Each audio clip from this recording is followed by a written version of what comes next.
I just saw side notes before we set off here. Just got a quote from Dave Meltzer, Wrestling Observer, saying that the G1 Climax this year, the best in history.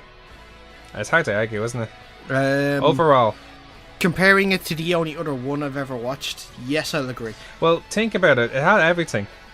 Yeah. Literally had like from really good matches to quick matches to some of the funniest matches I've ever seen. Like special thanks to with Toriano, for example. I warmed up to him eventually. Like I said in the show before, I wasn't keen on him, and now I love this guy. So yeah, it's grand for the tournament, but too much of it can be detrimental to your health. That's true. It gets to the point where you're so used to watching it, and then like, oh, it's over. Oh well. Yeah. Like remember Kevin Kelly talking about him. It's like, oh well, it's over now. It's light relief during the middle of matches to help. Yeah. I'll just talk about the final 2 days very quickly, like just to get a hand down on the results before we talk about the finals. In day 17, which was the Block A final day, you had Bad Luck Fale beating Nagata in another fine effort from Nagata. And what I loved about this match was the end, when Bad Luck Fale put up the salute like that. Yeah. And then Nagata did the wave, and what was his final G1 Climax match, and he got a huge standing ovation afterwards. One of the commentators, I think, I was watching it in Japanese, and he was literally in tears wearing his blue t-shirt, so it was a cool moment. Yep, similar to the Best of Super Juniors with Liger there earlier on in the year too as well. Yeah. So he had Makabe defeating Yoshihashi, Zack Sabre Jr. making Tomohiro Ishii pass out by submission, Hiroki Goto defeating Kota Ibushi, and a fantastic final decider of Group B. Tetsuya Naito pinned Hiroshi Tanahashi with 2 Destinios to advance to the final. He went through overall with a 14 points to Tanahashi's 12. Bad Luck Fale finished third. Very good tournament for Fale, 12 tournament. Points. Hiroki Goto, Kota Ibushi, and Zack Sabre Jr. finished with 10 points. Sabre Jr. fine tournament as well, finished on 10 points in his debut tournament.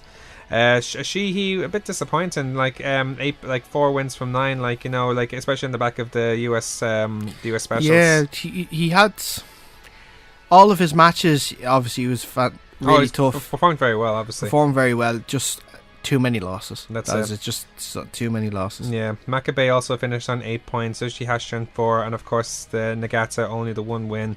But obviously, he was one of the performers of the whole tournament, in my opinion. So I'd give him huge respect over that. On the final day of Group B, on the 18th, Juice Robinson defeated Michael Elgin, surprisingly enough. Yeah. To win his final match. He got a few late wins to end the tournament. Obviously, most few surprising ones. Yeah. What else happens? Tama Tonga beat Sanata. One of my favourite matches in the whole tournament, actually, Toriano against Minoru Suzuki. What happened was Taichi and El Desperado were involved, and Suzuki took Yano's tape and taped Yano's legs together, making him defences against Suzuki. And then when Taichi tried to attack him from behind, Rocky Romero, who was on English commentary with Don Callis and Kevin Kelly, attacked Taichi from behind. And when Suzuki was about to attack Rocky, Yano taped Suzuki's arms against his body, low blow him, and then getting for the pinfall win. And then Suzuki was furious. Like, he's an angry enough man as it is. Yeah. But he attacked almost all the young lions at ringside with a chair before storming to the back trying to find Yano. He's an angry man. Evil, who's also, I think, had a fantastic... Evil was actually one of the breakout star in this whole tournament, in my opinion. Like, coming out of nowhere, and he almost was in contention in Group B. He more or less was, actually, the whole tournament, right up to the end. He defeated Satoshi Kojima in the final match. And, of course, the decider, the third match between Kenny Omega and Kazuchika Okada. What a match. And I give Okada all the credit in the world, because he was really hurting. He really injured his upper back, and Omega went after him early, eventually dominating Okada after giving him a Frankenstein on the outside and a full Nelson suplex on the apron. Like, how he can take this stuff is beyond me. Okada fought back, but in the end, Omega reversed a third Rainmaker, hitting 2 German suplexes, a Frankensteiner, and eventually beating him with his V-trigger and one Winged Angel to win and advance to the G1 finals. He finally got the win. Finally got the win, and rightly, and he deserved it. He pushed Okada all the way. So overall, Kenny Omega won, determined by 1 point. Like the draw that Okada had against Suzuki being the difference. Okada finished in 13, despite his injuries. He's probably the toughest man in wrestling. He really is. Like to be doing that as banged up as he is. Yep. Evil, especially with obviously the well-known neck problems that he's had as well. Yeah, it's Evil again, the breakout star in my opinion. This whole G1 finished on 12 points. Minoru Suzuki on 9. 5 wrestlers finished on 8 points. Tama Tonga, Sonata, Juice Robinson, Toriano, and Michael Elgin all shared 4 wins out of 9, and Satoshi Kojima in the outside finishing on 2 points. All of them actually, again, some great matches, some great performers overall. Like for me, if outside of obviously the 2 guys in the winners, who stood out for you in particular? Zack Sabre Jr. Zack Sabre Jr. had great tournaments. He's definitely had a really, really good tournament. Obviously, Bad Luck Fale had a really, really good tournament as well. I was a little disappointed with Tama Tonga in terms of it. He didn't get as many wins as I hoped. Tama Tonga? Yeah. Tama Tonga is a guy who has a lot of potential. He does. He has a lot of potential. Obviously, Evil, a standout one for. He was pushing Omega and Okada right till the end. Beat Okada. He beat Okada, yep. And unfortunately got knocked out by Omega. Only way he could lose, I suppose. Only way he could lose, exactly. That was probably, when he looks back at it, that's probably the difference. The reason I didn't advance to Group E is because I was knocked out. Exactly, and I guess you'd be a little disappointed. Sonata would be a little disappointed with his tournament. Sonata? Yeah. Sonata is again a guy who is arguably the best athlete in New Japan at the moment. Between him and Bushi, I think. Yeah. Like are the standouts as well. Yano, like I love his tactics. Yano's tactics, I think, were some of the funniest stuff I've ever seen. It really was.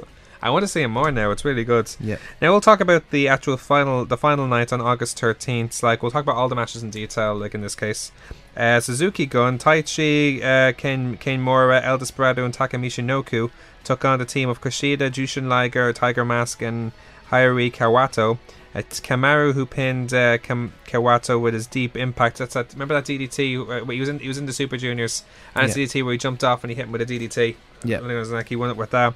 A brawl between the 2 teams continued after the match, where El Desperado tried to steal Kojima's junior heavyweight title, which he actually nicked from him the night before that during another tag team match. So he's currently holding Kushida's junior heavyweight title. Yeah, he nicked it from him, so it could be a rivalry between those 2 in the future, for the title. So it makes it be very interesting for sure. The Guerrillas of Destiny took on the team of Yuji Nagata and Murabu Naganishi, excuse me. Yeah, it was Tangaronga who pinned Naganishi with a Rikishi driver, ironically enough, or similar to the Rikishi driver. Nagata received another big ovation after the match, rightly so. I actually love his theme song. Have you heard his theme song? No. Now, it's very piratey. They don't allow to show this, but they have the Pirates of the Caribbean theme played as a service theme before his theme kicks in. They don't play it on the audio for international music rights. They say on some subtitle thing in the bottom. But if you watch it there, it says, "Oh no, we can't play it for that reason." But it's actually an epic theme. A lot of Japan themes, when you look at them in retrospective, are awesome. Yeah, you prefer them. No disrespect to Jim Johnson or those CFOS guys, but the guys in Japan know their music, especially their wrestlers' music as well. Yeah, they really do. Hiroki Goto and Yoshihashi took on the team of Toga Makabe and David Finlay. It was Hashi who pinned Finlay after his up and down with karma, he calls it. That's like a sit down pile driver or something like that for the win. The Bullet Club team of Bad Luck Fale, Yojiro Takahashi and Chase Owens took on Yoroyoshi Tanzan, Satoshi Kojima and Juice Robinson. Juice Robinson pinned Owens after his Pump Fiction for the win.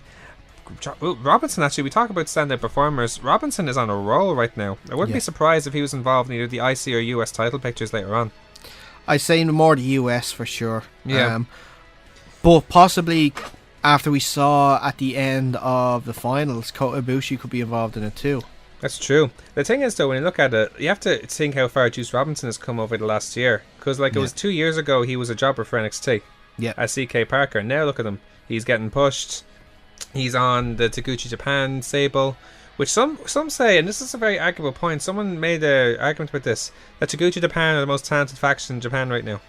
Really? That's a big shout. That's a very controversial call if you ask me. They're up there. They're up there. I don't know if they're the team. Not the team. I'd say but they're arguably the most talented. LIJ are the biggest ones. LIJ, for sure. Nagabalis. Yeah.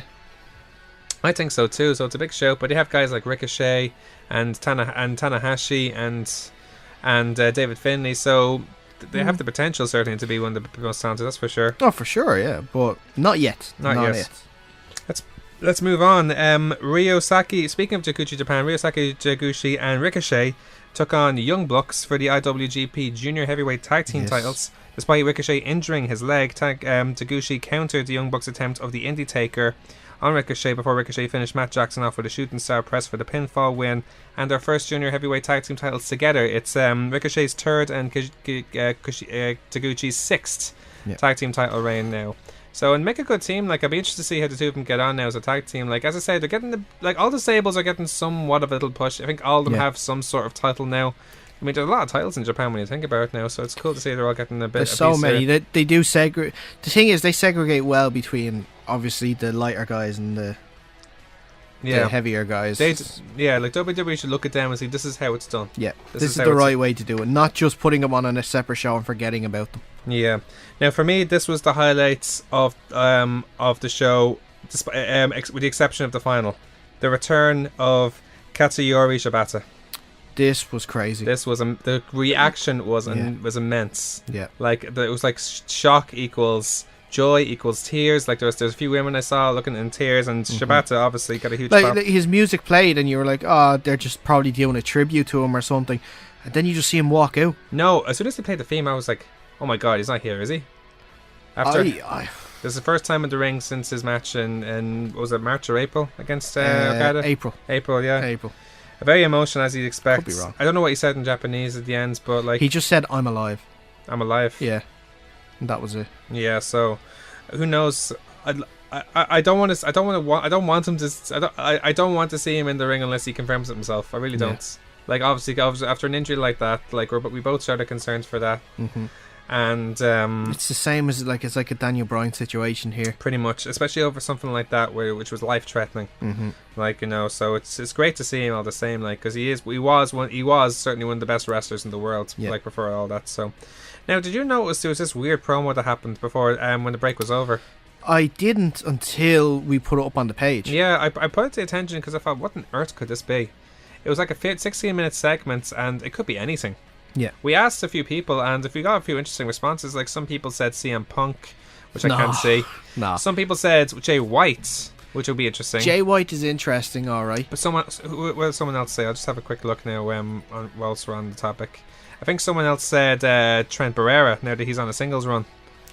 Yes, that is actually a good show also. Yeah. See, again, it could be absolutely anybody. Someone said Jimmy Havoc before. Like if he gets a Japanese run, that actually would be pretty good. Yeah, that wouldn't be bad at all, actually. Beyond that, Jimmy Havoc though going to Japan, I don't see it. Oh really? Yeah, I don't see Jimmy Havoc is a type of wrestler I think that could be very adaptable to different styles. Obviously, he's known for his deathmatch qualities, but he can go he can go with the technical guys as well. Yeah. So in my opinion, he'd be more than capable to be on that stature. Like so it could be anyone. It could be really anyone. Like my guess would be, I actually don't know. I have to see it's a bit of it. Like I'd like to think it would be someone like. It's the way the promo was as well. There was a lot of like blacked out parts of paper and stuff like that. Could be another. Like I'd lean more to. See, I can't imagine. I'd lean more to like an American coming over because that's what Americans do for their like redacted sort of things in court papers and stuff like that. You see a lot in movies and such. So CM Punk would be crazy if that was the case. Oh my god. But it could be someone on the American indie scene moving over as well. Could be anyone. That could be anybody though. Could be anyone. Jeff Cobb. Why not? Why not? Let's just say Jeff Cobb. Let's just throw the name Jeff Cobb out there. Why not? Why not? It's not even that. It's just I can't see Jeff Cobb being that, like, I know, and listen, I'm just putting the name out there. Yeah, it's fine. That's fine. I could pick any name, like, if I wanted to. Flip Gordon, why not? Oh, he actually says the quote, "Where do you think you're going?" to everybody else when he points the knife at people. Exactly. Let's move on. Hangman Page and Cody challenged War Machine for the IWGP Heavyweight Tag Team titles. The agility, and we said it so many times before, the agility and strength of Bo Hansen and Stro is frightening at times. I mean, especially, we were impressive enough with the agility of them, but the strength of some of them as well. I think, how can Hansen lift both of them up for a follow-away slam and then do like a flip elbow down? That's an insane type of athlete. These guys just, like, we saw them live just a couple of weeks ago, man. Yeah. It's just, they defy gravity, and they defy science in general. They're wicked. For no disrespect to the guys, for guys that size to be doing the sort of stuff that they're doing, unbelievable. They're defining gravity. The word is wicked. Oh. Musical reference. Some good high flying from Page as well. I didn't like. There's a few bits and pieces I didn't expect from him as well. He did like a Hangman Page is starting to get a lot more popular now. I think, especially he's getting a lot more work over in Japan. He's earning his spot in the Bullet Club. That's for sure. Yeah. An end of an awesome match. Joe Rowe pins Page after their fallouts, which is they call their backbreaker leg drop, and to retain their titles. After the match, the Guerrillas of Destiny entered the ring and challenged War Machine to the title match, and before Rue could accept the title match, the Killer Elite Squad returns. Lance Archer and Davey Boy Smith Jr. returns to attack both War Machine and GOD to declare that they're back with the intention to go after the titles. I'm delighted to see them back. Yeah. It's another name that is needed. It's because I only see at the moment Guerrillas of Destiny and War Machine in the tag team picture in Japan. This is perfect now that the Killer Elite Squad are doing. And again, this is the main tag team now from Suzuki Gun. Yeah. So like Lance Archer was out with a back injury I think for a while now, so it's good to see these back now. Suzuki Gun, Minoru Suzuki, Zack Sabre Jr. and Tagashi Lizuka took on Hiroshi Tanahashi, Kota Ibushi, and Michael Elgin. I love Izuka's entrance to the ring, brought into the ring through the crowd on a leash. Shades of Bruiser Brody. Like he had a similar gimmick back in Japan. In an entertaining match, Sabre made Tanahashi submit again, this time with an octopus stretch variation where Sabre's leg forced Tanahashi's arm back. It was quite nasty to look at, actually. The brawl continued between the two after the match, where Elgin and Suzuki had to be separated. And very interesting enough, Sabre Jr., we talked about people being in title pictures. Sabre Jr. held the Intercontinental title over Tanahashi in the ring. Why not? He did it after their match in New Japan as well. In the G1 itself, I should say. He has his number. He has his number. So Sabre Jr. has Tanahashi's number. Lassen Ganabales de Japan. Sanada, Evil, Bushi, and Hiromu Takahashi took on the team of Kuzujika Okada, Hiromu, Tomohiro Ishii, Toriano, and Gedo of Chaos. Yeah. Now apparently Daryl, which was Takahashi's cat, was apparently shredded by Fale during the tournament, but apparently he's back. He must have sewn his arms back together or something like that. Really? But his cat is called Daryl. There you go. Didn't know that until then. Despite Okada's injuries and condition going into the match, Okada actually looked fired up and wanted Evil straight away, who defeated him during the tournament. And in a good match, Takahashi made Gedo pass out with a triangle choke. Very interesting of him. Takahashi is actually one of the best wrestlers that they have at the moment. The way he's performing and the variation of moves that he has, and his gimmick is phenomenal at the moment. He really is on fire in my view. After the match, Evil hit his Darkness Falls onto a pile of chairs in the ring to possibly re-injure Okada, who looked very hurt afterwards. The concern of the crowd and his fellow Chaos members. Now, the main events: Tetsuya Naito versus Kenny Omega for the finals of the G1. We were divided in this match going in. Yeah, I hate to bring it up again, but listen, our prediction video kind of summed it up right well, didn't it? It kind of did. I can't say I didn't deserve it. Well, then again, don't ever question my beard again. Some pop from Naito when he came out. He's actually the most popular wrestler in Japan. Yeah. No question. The pile driver looked nasty on the announce table as it appeared that Omega's head hit the edge of the table. Yeah. The ring post knock that Naito looked pretty nasty as well. That was actually that looked horrible. It looked like it knocked him out at one stage. Yeah, it did. It was pretty bad. Some incredible spots included Kenny's over top rope powerbomb reversing to a Hurricane. That was actually amazing. It's so rare to see that sort of thing. And Naito's reverse Frankensteiner on Omega. It's ironic that Naito collapsed before taking a third V-trigger. It's very ironic because I think Okada did that Omega did that against Okada. The second Okada match. For the third Rainmaker, yeah. So, amazing resilience from Naito, who took pretty much everything from Okada, and Naito then hit his Destiny the second time after reversing Okada's one win angel, and the end of a credible match. Naito hit his fourth Sessuneo to pin Okada and win his second G1 Climax. It was a nice moment as well when Naito fist pumped Cheno. Now Masahiro Chino, I think his name is. He has won more G1 Climaxes than anybody. He's won 5, and he's the guy who fist pumped him in the end. So it was a nice moment at the end there. Apparently, that match was the longest match in G1 Climax history. 34 minutes, 35 seconds. Really? It was indeed. You'd think like a match like that would be longer, wouldn't you? Yeah, especially with an hour time limit. And especially on the back of like Okada Omega, but still, as matches go, it's definitely up there for contention. Almost every match that Okada, Naito, and Omega have against each other is a match of the year contender this year. Yeah, it really is too good to be. The thing is, any match that the top guys are having are match of the year contenders. They're just blowing WWE out of water right now. Yeah, it's the best wrestling in the world to watch. Yeah, bar none. End of story. Case closed. That's it. Let's done. Finished. Let's go.